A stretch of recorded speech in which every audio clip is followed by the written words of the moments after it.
As soon as you plant the garden, the busy bugs and the noxious weeds are out to take it. And you've got to learn not only to nourish your values, you've got to learn to do battle with your enemies. Whatever threatens you, I'm asking you to threaten it back. Take care of your responsibility, but don't take anything off of anybody. Somebody wants to destroy your chances for a good future by their negative talk, negative thinking, putting it all down. I'm telling you, walk away if you have to. Walk away. Whatever threatens you, threaten it back. Whatever threatens your opportunity, threaten it back. Now, some of our enemies are on the outside, but here's the most important thing to understand. Some of our enemies are on the inside. Let me give you a quick list. Indifference. You got to do battle with your own indifference. Boy, it's easy to coast, especially if you've accomplished something, extraordinary. Now, somebody says, well, I got to relax. Here's the key. Not too long. The weeds will take all you plant if you rest too long. Don't rest too long. Indecision. You got to make those decisions. The ones that don't turn out to be good gives you experience to make better decisions. Don't let much time go by without making some decisions. The ones that you can make quickly, make them quickly. The ones that take time, take your time. But get those decisions made. Don't let indecision be an enemy, rob you of the future, empty your bank account, leave you with zero in the purse. Don't let that happen. The next one is doubt. But I'm asking you not to pick up all those doubts. I'm asking you to have some faith, have some courage, believe, drive your doubts into a small corner. Don't let them loose like a mad dog, drive you into a small corner. Don't doubt the future. Don't doubt the possibilities. And here's the most important one of all. Don't doubt yourself. If I've got miracle working power to change my life, so do you. If I've got the ability to change, so do you. If I've got the ability to read, so do you. If I can discover, so can you. If I can grow, you can grow. If I can develop, you can develop. If I can get an invitation like I got 6 years ago, help take something around the world, so can you. If I can stand on this platform, Idaho farm boy raised in obscurity, so can you. I'm asking you, don't sell yourself short. Here's the next one, worry. I'm asking you to drive worry into a small corner. You got to worry some. All this negative stuff serves some purpose, but the key is for you to be the master, not the servant. But here's what I'm asking you to do. You be the master of worry. Drive it into a small corner. Don't let it loose.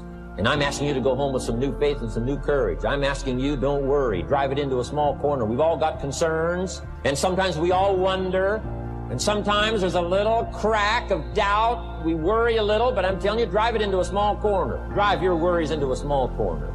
Couple of more. Enemies of the mind you got to do battle with in the summer. One is pessimism, that tries to get you only to see the negative side. Of course, there's the negative side. Life is part negative. What else is new? If the glass is half empty, it is half empty. You say, well, I've been only taught to see that it's half full. Well, sure, it's half full.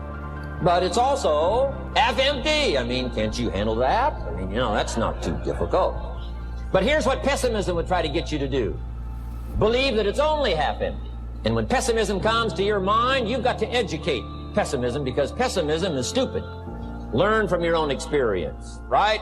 So the call didn't go well, all the stuff. Guess what they did when they finished that call? They made another call. What else could we do to make it better? How could we possibly improve? This is called the possibility for life change. Starts with education. Don't be lazy in learning. Don't be lazy in picking up the ideas. Don't be lazy in learning from your own experience. One of the major reasons for setting goals is for what they make of you in achieving them. My teacher advised me when I first got started at age 25, he said, Jim, why don't you set a goal to become a millionaire? He said, it's got a nice ring to it, enough zeros to impress your accountant. And he said, I'm here to help you. You're only 25 years old. You've been to 1 year of college. You've got a beautiful family, every reason to do it. Why don't you set a goal to become a millionaire? And he said, here's why. And I thought, he doesn't need to teach me why. Wouldn't it be nice to have $1 million? He said, no, then you'll miss it. He said, here's why. For what it will make of you to achieve it. I'm telling you, that statement changed my life. Set the kind of goals that will make something of you to achieve it. He said, now, once you become a millionaire, what's important is not the money. I thought, that's kind of strange teaching. He said, honest, it isn't important. He said, you could just give the money away. Now, I did better than that. I lost it all. By the time I was 31, I was a millionaire. By the time I was 33, I was broke. But when I lost all my money, guess what? I found out Mr. Schofi's right. What was valuable was not the money. What was valuable was what I became to earn the money. The skills I had, the knowledge I had about the marketplace, the values that I had going for me. They were more valuable than the money. And here's an important statement to remember. It's not what you get that makes you valuable. It's what you become. So part of the key here is to set the kind of goals that will make something of you. Don't set them too low so that you don't have to grow and you don't have to read and you don't have to try and you don't have to stretch. Don't set them too low.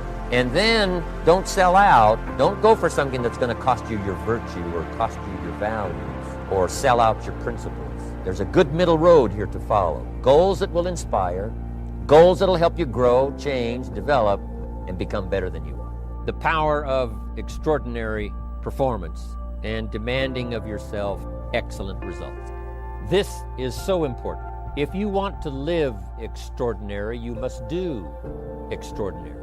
If you want an extraordinary income, you must do extraordinary things. If you want an extraordinary fortune, you must go with the demands of what it takes to have that fortune. If we would ask of ourselves that kind of performance, and you've got to ask it of yourself. You know, I can't ask it of you. I would try to inspire you.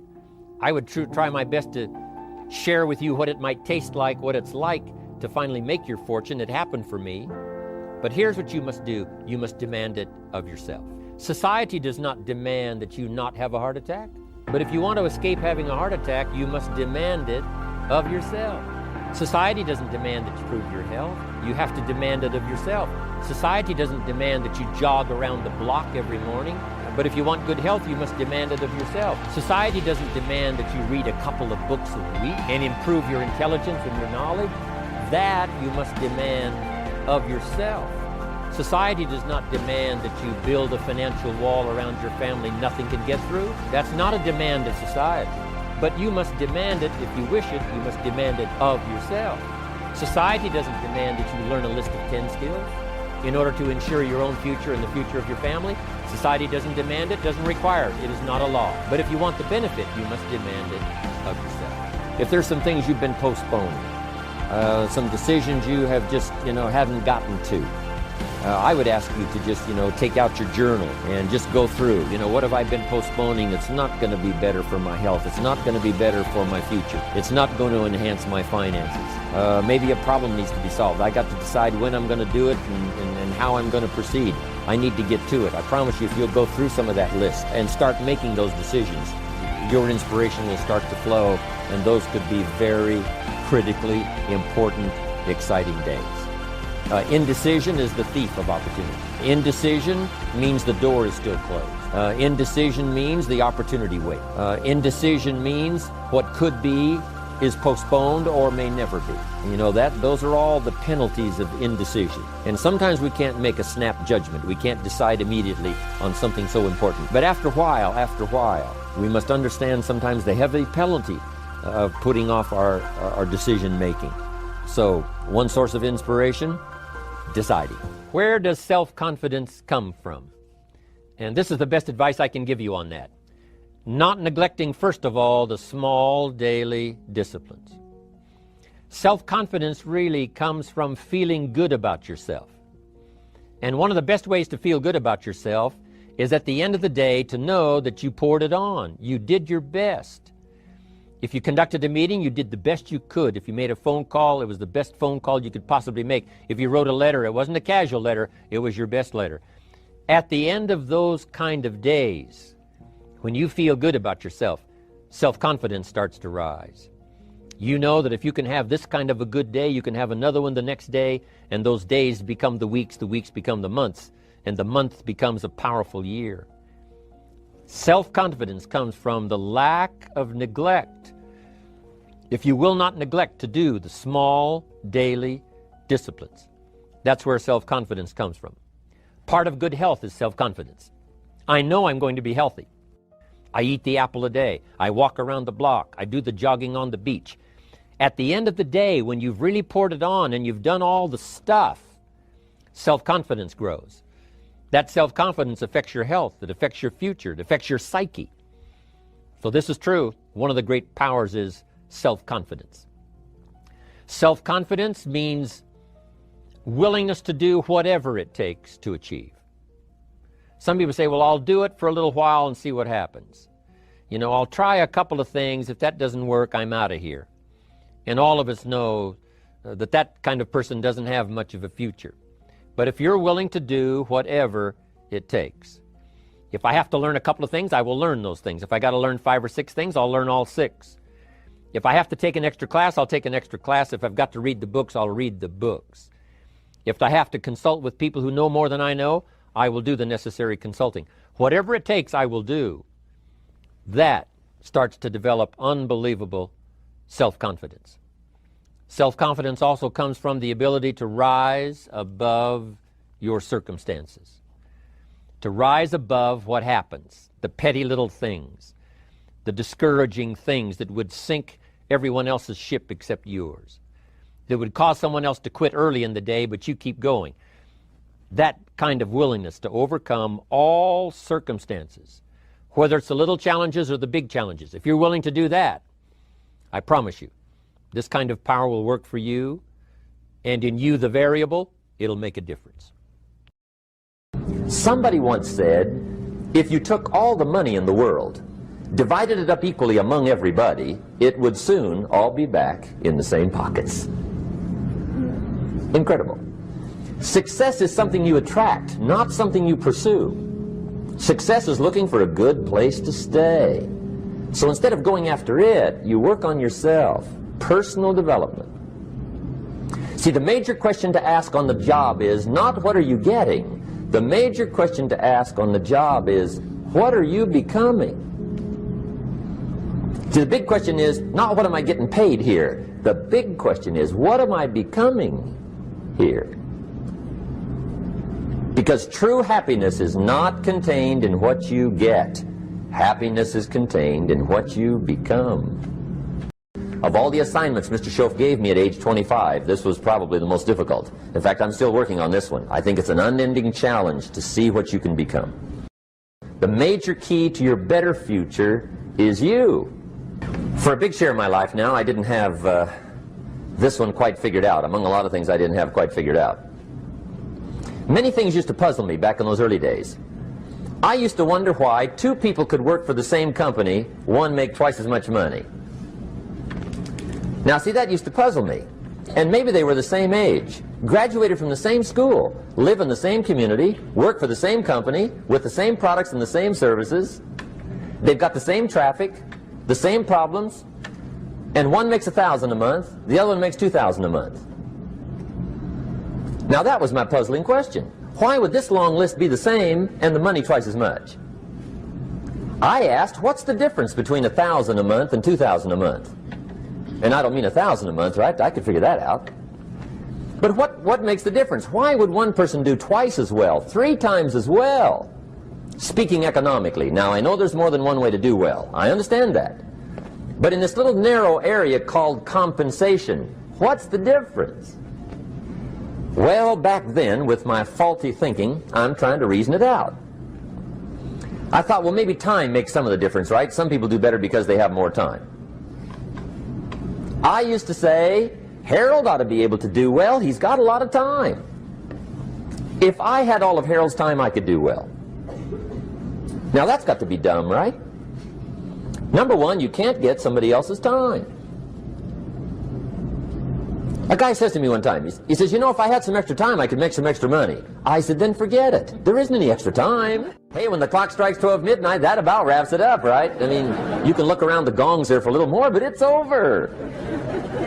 You say to the guy, what are you doing? He says, I'm looking for extra time. See, they'll come and take you away, right? There isn't any more time. Now, if you can't get more time, which you can't, what could you get more of that would make a difference in economic results? And here's the key word. Make it a part of your note. The word is value.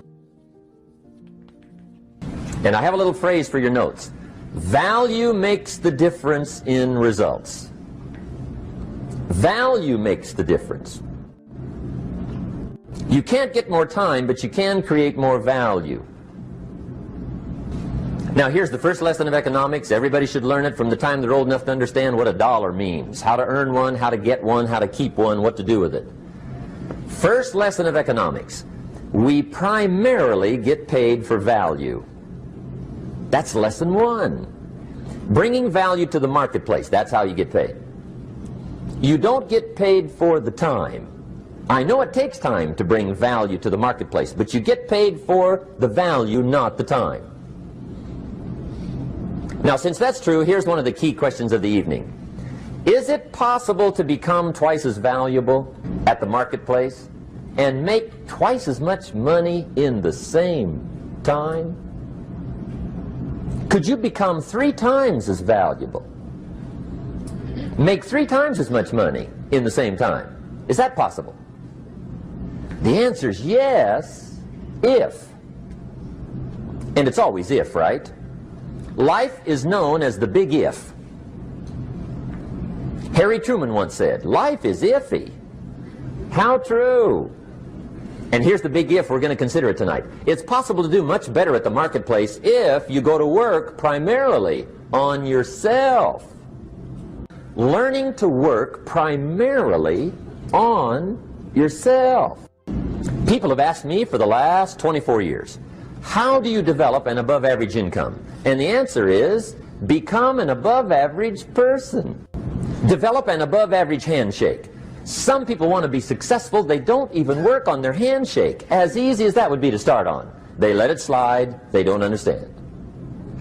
Develop an above-average smile. Develop an above-average excitement. Develop an above-average interest in other people. Develop an above-average intensity to win. See, that'll change everything.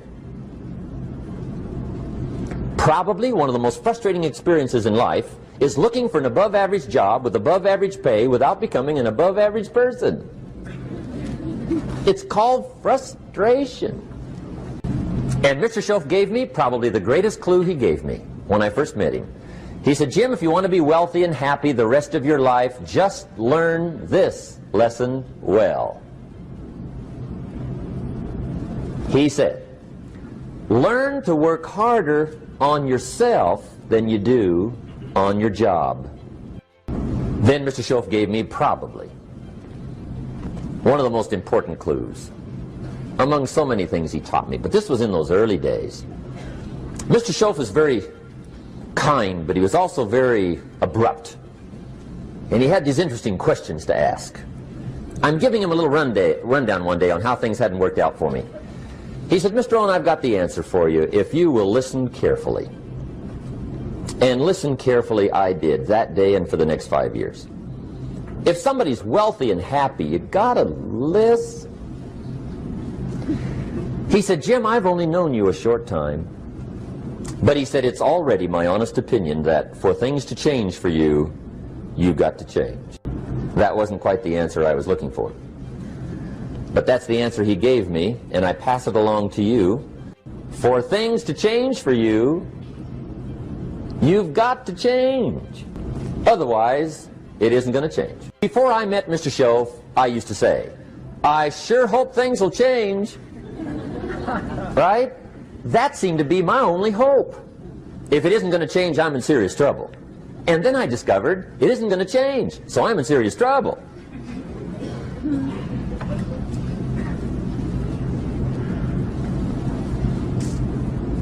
See, I can tell you what the 80s are going to be like. You have dropped into the right place. I did a seminar one time for Standard Oil executives and management in Honolulu. And we're having a conference one day on this big conference table. And one of them said to me, Mr. Rohn, you know some fairly important people halfway around the world. What do you think the 80s are going to be like? I said, gentlemen, I do know the right people. I can tell you. So they all listened very carefully. And I said, gentlemen, based on my wide experience, I can really honestly say to you, in my opinion, in the 80s, it's going to be about like it's always been. Aren't you glad you came? That's inside. I don't pass that around just everywhere. Now, of course, I said that to make a point, but I also said it because it's accurate. It's going to be about like it's always been. It isn't going to change. The tide comes in, and then what? It goes out. For 6,500 years that we know of, recorded history, and probably long before that. So it is not going to change. It gets light, and then what? It turns dark. 6,500 years. See, it's not likely to change. And we're not to be startled by that. If the sun goes down, the guy says, "What's happened? What's happened?" It means he hasn't been here long, I guess, right? It always goes down about this time. The guy says, "Well, I don't like that arrangement." Well, you got to talk to somebody besides me, right? It gets light, then it turns dark. In rotation, the next season after fall is what? Winter. Pray tell, how often does winter follow fall?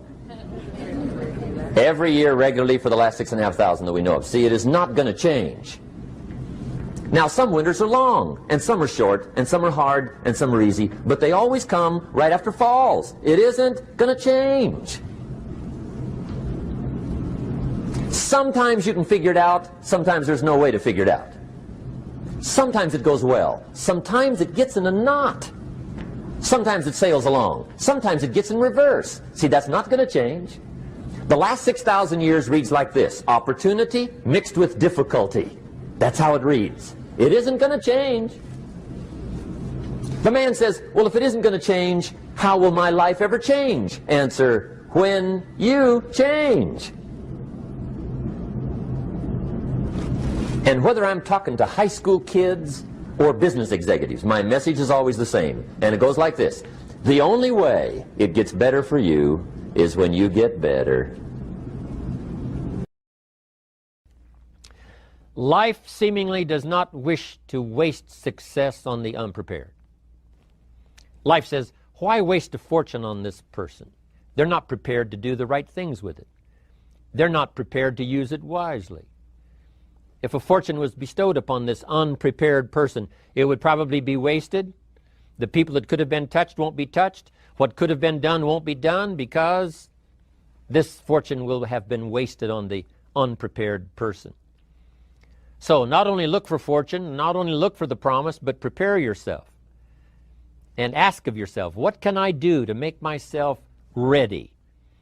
Because remember, life was designed not to give us what we want, not to give us what we need, but life was designed to give us what we deserve.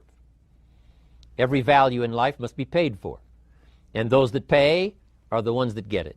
It says those that give receive. Someone says, "I wish to receive, I wish to receive." You don't have to concentrate on receiving. Just become a good giver. It says those that search will find. Someone says, "Well, I need to find some good ideas to help change my life for the future." Then to find good ideas, that doesn't come because you need them. It comes because you search for them.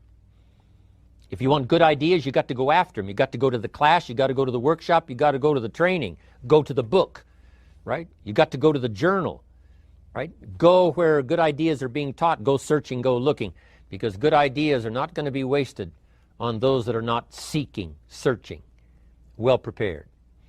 So, prepare yourself to be ready for fortune when it comes, to be ready for challenge when it comes, to be ready for opportunity when it comes. Opportunity comes along and passes by the person that is not well prepared. I want to prepare myself this year for next year. Yes, I wish to be effective this year, but I'm also thinking of ways, how could I be better? How could my ideas be more powerful? How could they be sharper, more clear? How could I reach some people next year that I perhaps can't reach this year? I haven't reached deep enough into my own soul to affect some people. Some people just pass by and say, "Hey, what a good speech." But how could I make it stronger than that, deeper than that, more powerful than that? I cannot be as powerful as I could be next year. You know, you can't go to the 10th grade in the 5th grade. You just got to go through the grades. But the more you are prepared, when the 10th grade finally comes, now you can cash in and get 2 times, 3 times, 5 times more value from it by being prepared. Now here's the next one. There's great power in self-reliance.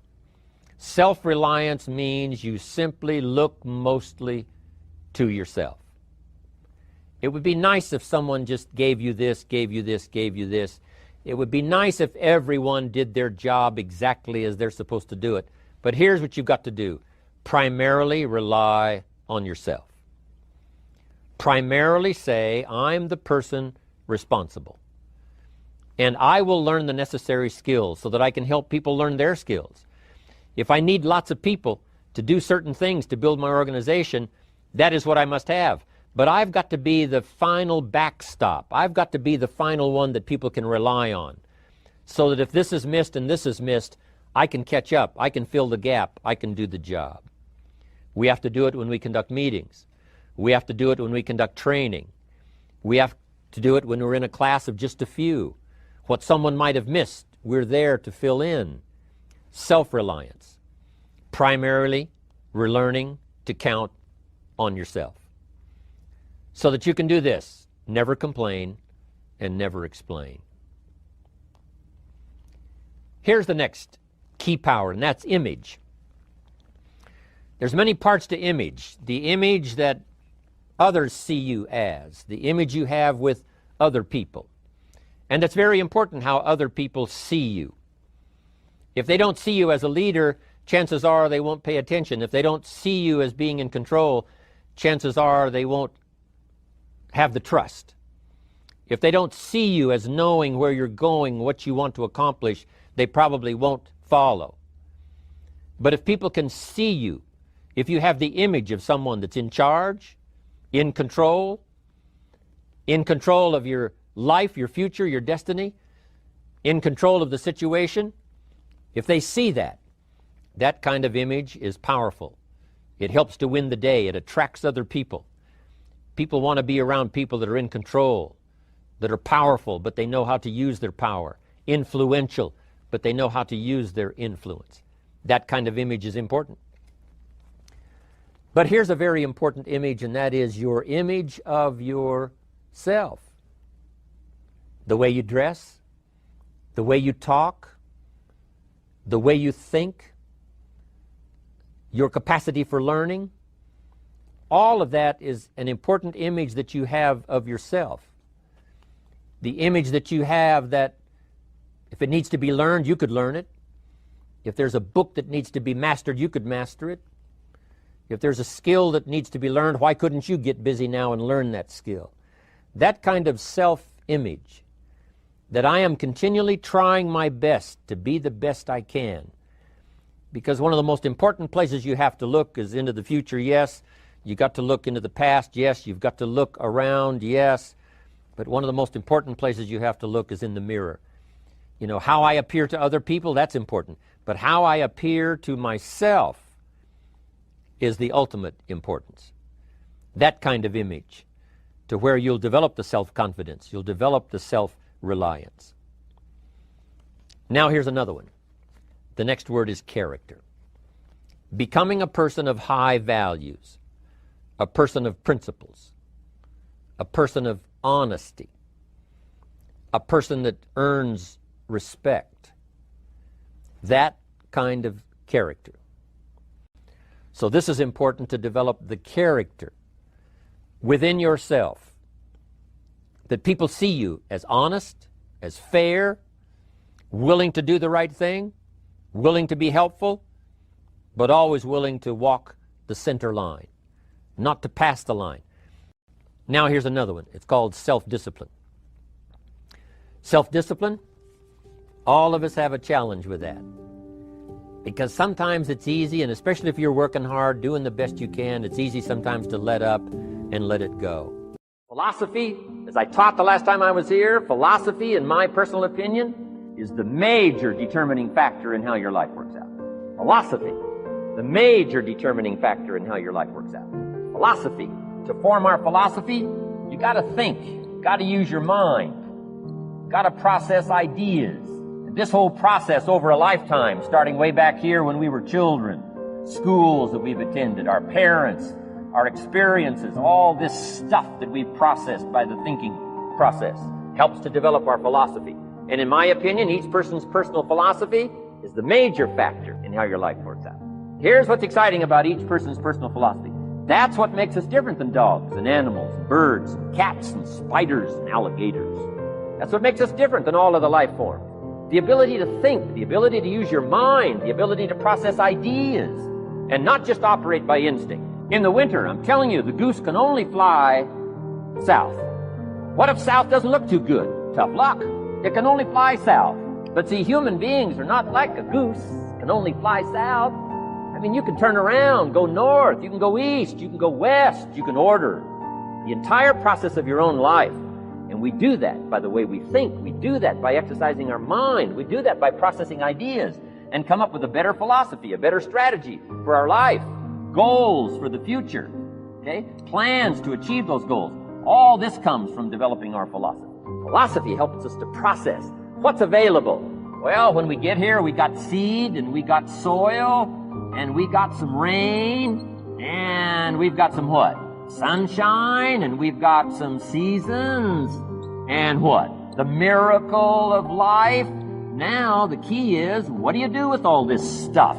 How do you turn all this stuff that's available here into equity and promise and lifestyle and dreams and future possibilities?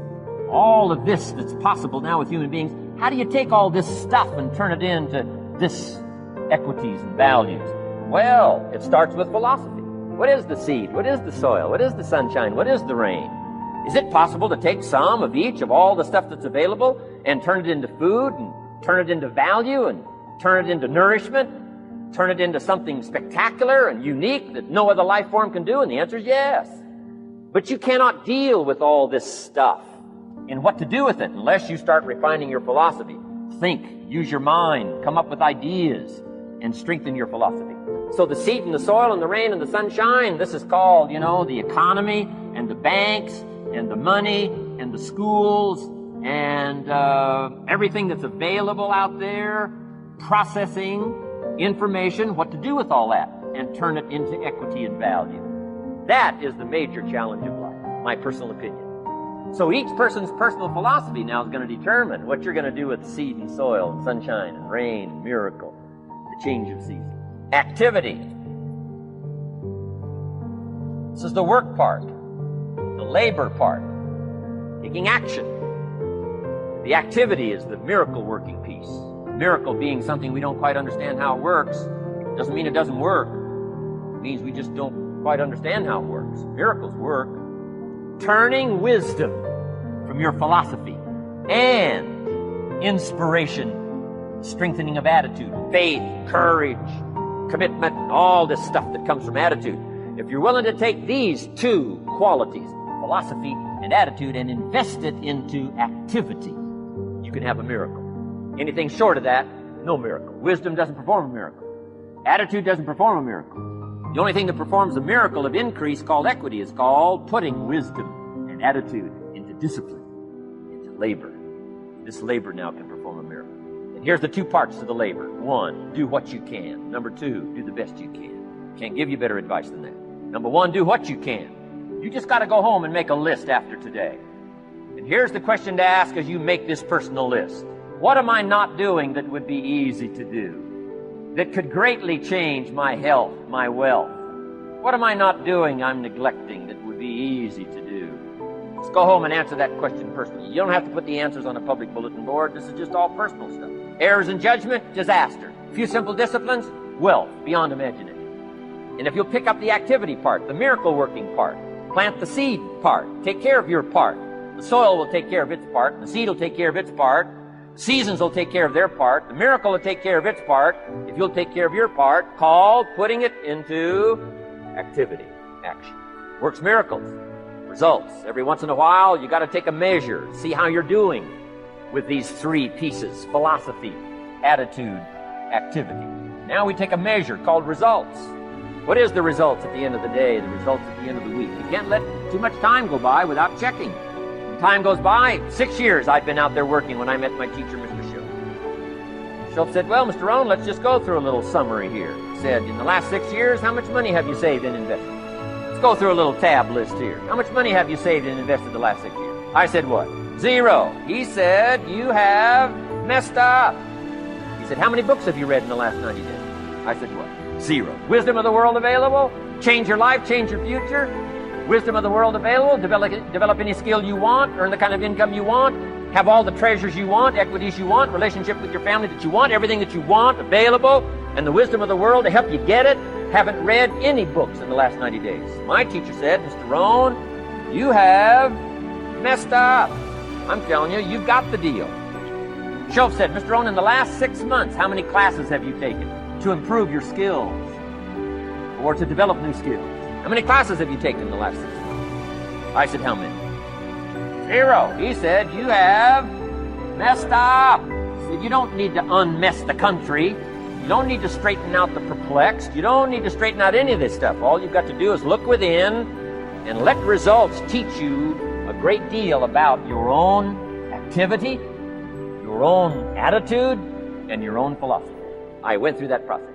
Take this phrase home. Results is the name of the game. What other game is there? And I'm telling you, if you'll start with that, it's called the process of life change, and it doesn't matter how small the process is to start. One discipline starts it, and then one discipline feeds another, and the first thing you know, you've got this whole cycle in an upward positive motion. And it's called life change. It's called income change. It's called health change. Relationship with your family change. Equities unprecedented that you can have in numbers that will stagger the imagination if you do not curse what's available and start amending what's possible to get the results that you want. I don't think I can put it in any better way. He said, it's not what happens that determines the major part of your future. It's not what happens. What happens to us all.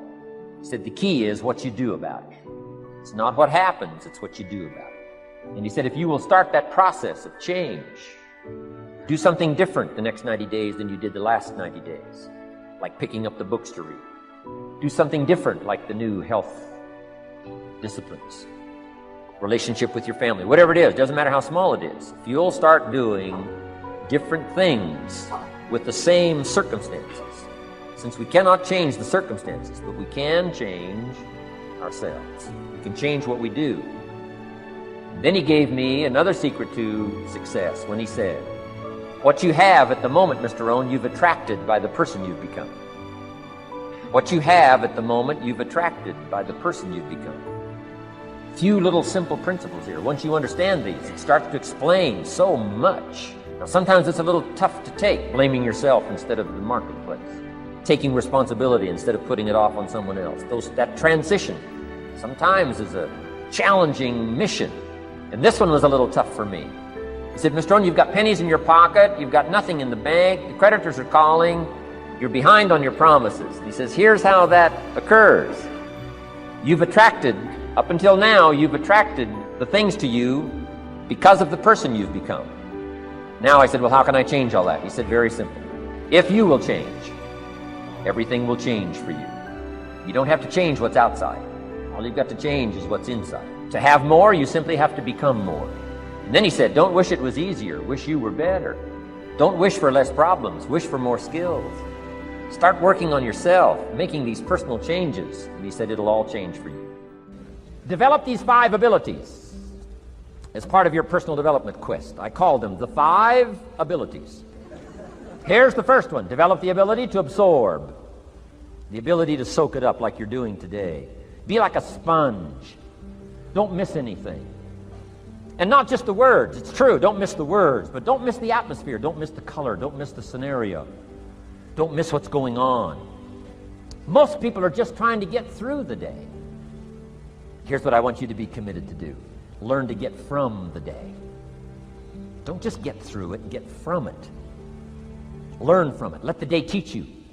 Join the University of Life. Second, learn to respond. The ability to respond means let life touch you.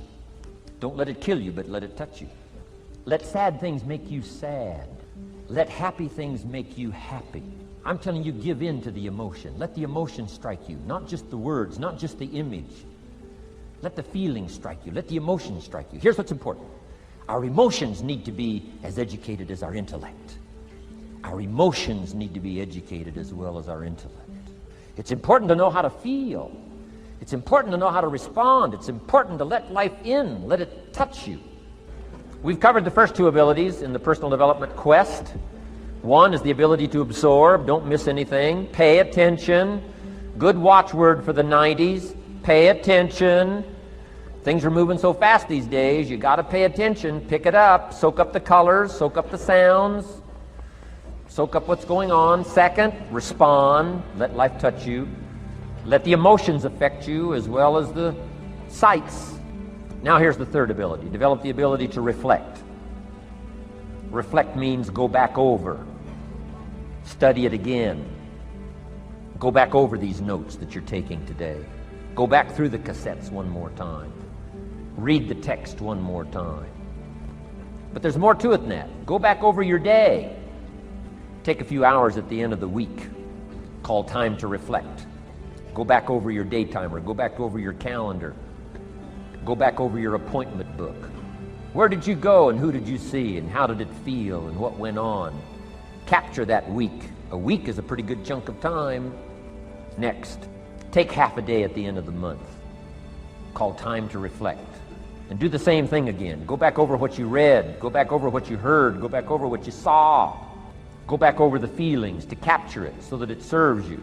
Next, take a weekend at the end of the year to establish this year now firmly in your consciousness, firmly in your experience bank, so that you've got it, so that it never disappears.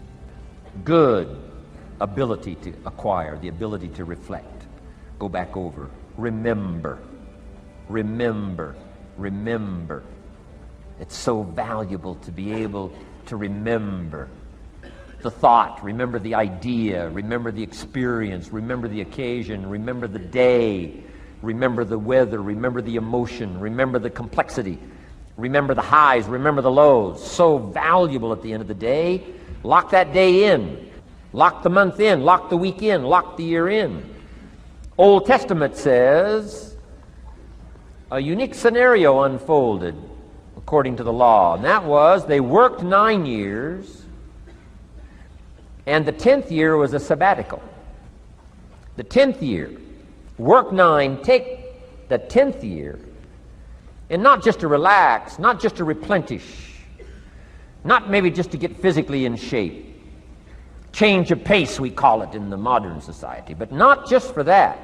I'm sure that in ancient days, that sabbatical was to go over the last 9 years, what went right and what went wrong, and what worked well and what didn't work well.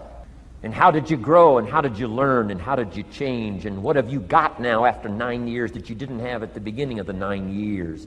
See, that's so valuable, a sabbatical, a sabbatical.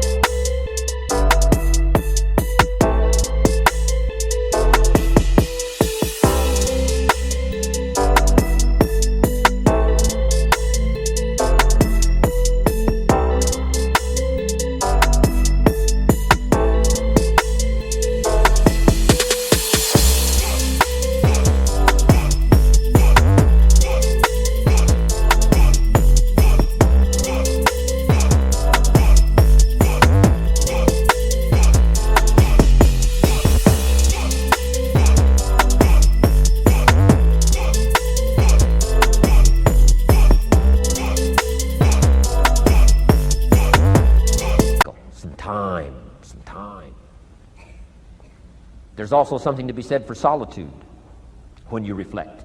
Sometimes you can reflect with somebody. Husband and wife reflect on the past year, right? Parents reflect with their children on the past year. How did we do it, and how didn't we do it, and how could we improve? Colleagues can reflect with each other. But now here's one of the most important. You've got to learn to reflect with yourself. There's something to be said for solitude.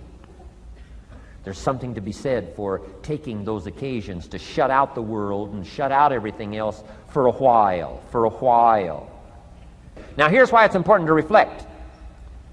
To make the past more valuable to serve you for the future. Here's what's really powerful, learning to gather up the past and invest it in the future. Gather up today and invest it in tomorrow. Gather up this week and invest it in the next week. Gather up this year and invest it in the next year. See, that's so powerful, rather than just hanging on one more year, hanging in there, seeing what's going to happen. Learn, study. This is part of the personal development quest, becoming better than you are, more valuable than you are, not just in terms of economics, in terms of motherhood, in terms of fatherhood, in terms of being a better brother, a better colleague, making a better contribution to the family, to society, to the community, to the church, to the office. to the commitment, to the partnership.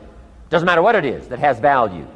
Work on yourself, then you bring more value to the partnership, to the marriage, to the franchise, to the corporation, to the enterprise, to the community, to the nation.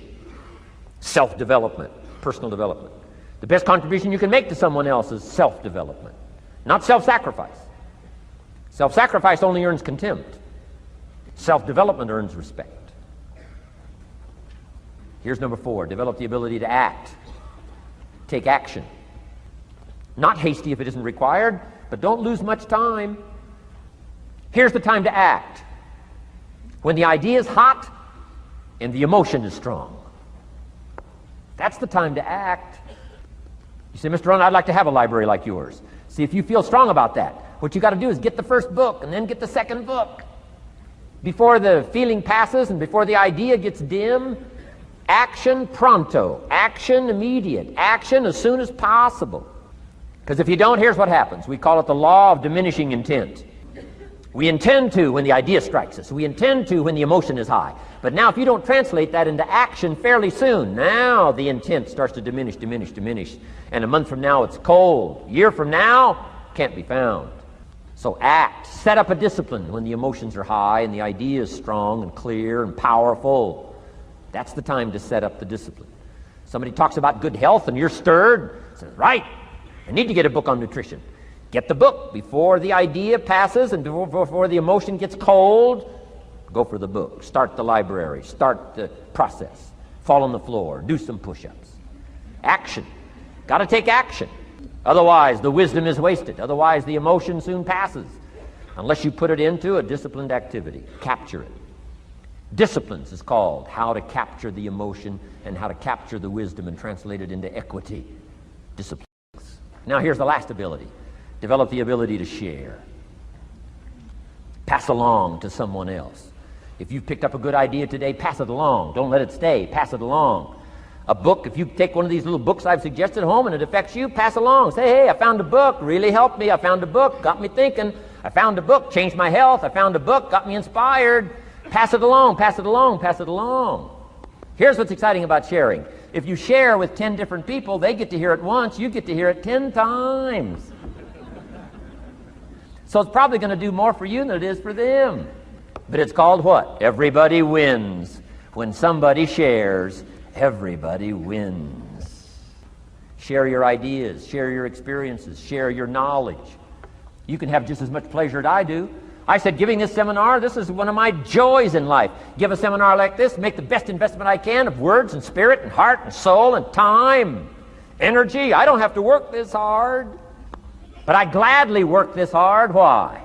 I want the return. Your words touch my life. See, that's heavyweight stuff. You can't buy it with money. But I'm telling you, you can get the same thing started by recommending a book. Somebody will read that book, and then they'll read another one, and they'll read another one, and they'll come to you someday and say, you got me started. That book you recommended turned my lights on, turned my mind around, got me thinking, got me pondering, and I've been on track ever since. You can get just as much praise as I do if you'll share. Share with your children. Share with your colleagues. Share with everybody that comes within your grasp. Share. Now here's what sharing does. Not only helps you, helps the person you share with. Here's what else it does. Makes you bigger than you are. If I had a glass of water up here and it was full, question, can that glass hold any more water? If it's full, if the glass is full, can it hold any more water? The answer is yes. But for it to hold more, you got to pour out what's already in. That's what I'm asking you to do. If you're full of ideas, if you're full of good things, I'm asking you to pour it out, pour it out, pour it out. Why? I'm telling you, more will be poured in, poured in, poured in. Next, when you do pour out, you become bigger. Not like a glass that stays the same. Human beings have the ability to grow in consciousness and awareness and capacity. It's unlimited capacity. I found out kids don't lack capacity. In Europe, the kids speak what? 2, 3, 4, 5, 6 languages. When I grew up, my father spoke German, never taught me. My mother spoke French, never taught me. They were trying to get away from all the old world languages back then. Had no concept how valuable languages were going to be in the future. Just didn't know. So they abandoned the German, abandoned the French. I could have learned all 3 languages instead of just English. My girls went to school in Beverly Hills. They've turned that around. In 1st grade now in Beverly Hills school system, they offer 3 languages besides English: French and German, Spanish. Why? Because kids can learn 2 languages just as easy as 1. Question: how many languages can a child learn? Here's how many. As many as you'll take the time to teach them. They do not lack capacity. They only lack teachers. And I'm telling you the same thing is with you. You don't lack capacity. But here's how you expand your capacity. And that is to share what you've got. Now you get bigger. Share some more, and now you get bigger. I'm here for a very self-interest reason. If I share with you, my consciousness grows. If I share with you, I get to hear this again. Somebody asked me not long ago, said, Mr. Rohn, how are you doing with all this stuff? You get on everybody's case pretty hard. How are you doing with all this stuff you teach? I said, well, best I can share with you is this. Listen to me very carefully, but don't watch me too close. This stuff's easier to lecture on than it is to do. I understand that. I'm working on it just like you. But hey, pour out what you've got so that your capacity grows. Now, why should you want your capacity to grow? Very self-interest reason. Here it is. To hold more of the next experience. Ambition is not greed. Ambition is an eager desire to achieve, an eager desire to get ahead in life, to do more for your family, to prosper in health, wealth, and relationships. Now, desire does not always translate into ambition. Desire is what you want for yourself. A bigger house, a better car, a fatter bank account, a better life. I desire to have these things. Ambition is how you get there. Desire is sometimes healthy.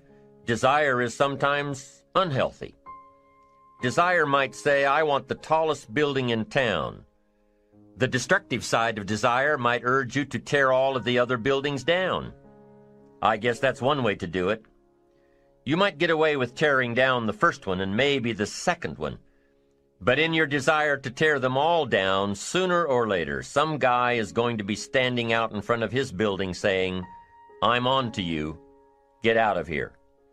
And pretty soon you're no longer known as a builder. You're known as a destroyer.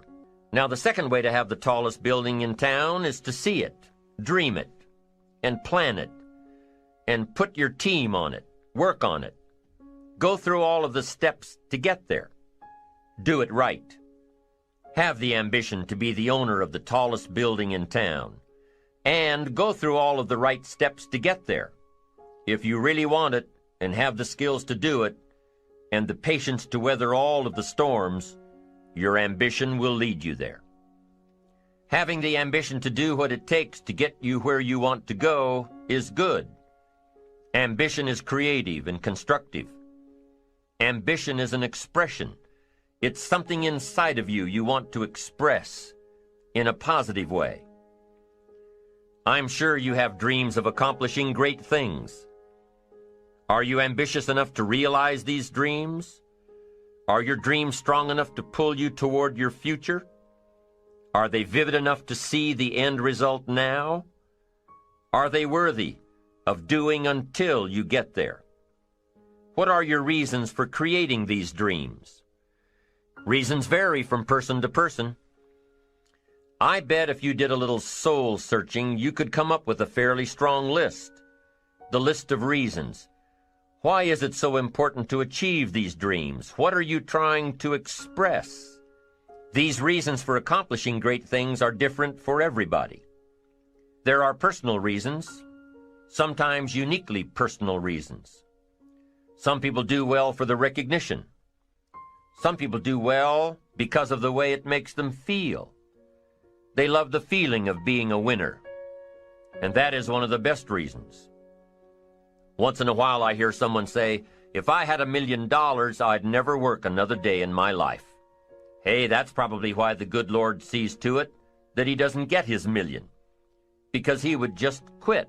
Family is another reason, a motivator for doing well. Some people do extremely well because of other people, and that's a powerful reason. Sometimes we will do something for someone else that we would not do for ourselves. I know a lady who was getting back on track from financial disaster. Even though she didn't have much of anything left, her primary motivator was to keep her daughter in private school, an expensive one of the best in the country. Although her goal was to financially surpass where she was before her economic fall, her main reason to work all of those extra hours was to give her little girl the best possible education. As you can well imagine, wanting to do something for someone else led her to all sorts of other accomplishments as well. How fortunate are the people who find themselves greatly affected by someone else.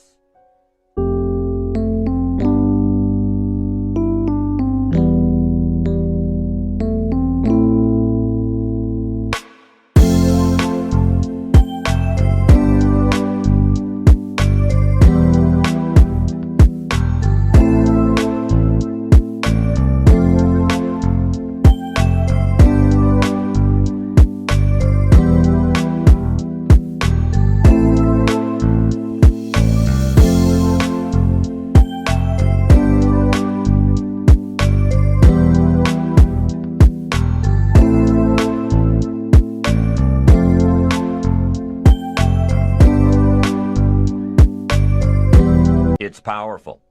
What has you getting up early, hitting it hard all day, and staying up late? What has you inspired? What are your reasons for doing well? What's at the core of your quest? What is the power behind your ambition? Self-interest, self-preservation. As human beings, we can't help but be interested in our own self-preservation. We can't help but be self-interested. It's one of the strongest urges we have. Interested in our preservation, interested in our development, interested in our success. There's certainly nothing wrong with self-interest, but here's the clue. Self-interest must be enlightened as to what truly serves us best. When I found out that self-interest was okay, that was a big relief to me. Now, we're not talking about selfish. We're talking about self-interest. Self-interest needs to be educated, enlightened. Self-interest is willing to be benefited by service to others, not at the expense of others. Self-interest at the expense of others starts to be greed, evil, hoping you go up as someone goes down, hoping to attain while someone else loses. I win, you lose. We call that the beginnings of evil, the dark side of our nature, wishing to benefit at the expense of others. Enlightened self-interest wishes to benefit at the service of others. A friend of mine tells this little story about a person she hears from about every 3 months or so. This guy calls to solicit money for food baskets for homeless families. She's happy to give her money to them. She was unfortunately homeless for a short period of time, and she knows the position these people are in. This group is legit. She checked them out. But after the second or third time this guy called, same guy, after the second or third time he called, she started talking to him about other stuff. Turns out this guy is broke, living in a hotel, looking for any construction job he can find. Any job at all. But what's unique about this guy is that he donates 2 or 3 hours a night, every night, to call people and get money to feed the homeless. Every night, from his hotel room. Now, most people would say this guy should use those hours every night to work a second job or a third job. But while he's way down on the ladder of success, he feels it's important to help those less fortunate than he is. He has a roof over his head. He makes enough to feed himself. And my friend says that every time she talks to this guy, every 2 or 3 months, he's doing better. He's digging himself out of debt. He's starting to save money. He thinks he'll be able to move into an apartment in another month or 2.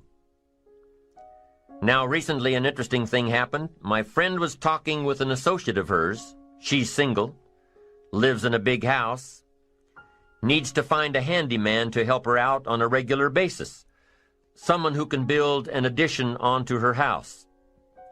So my friend told her about this guy. The only reason this guy ended up being hired was that my friend's associate was touched by his dedication to service, while he, himself, was down and out. Service. Success at the service of others. Now, this guy isn't rich by any stretch, but through my friend's network, he now has constant work, doing things around several people's houses. And now he's in a place of his own. And guess what he does every night? He's still making phone calls to get money to feed the homeless. What great character this man has. Enlightened self-interest leads to wealth. Self-preservation leads to poverty. Somebody says, well, I can't be concerned about other people. I have to pay attention to myself. Well, then you'll always have to.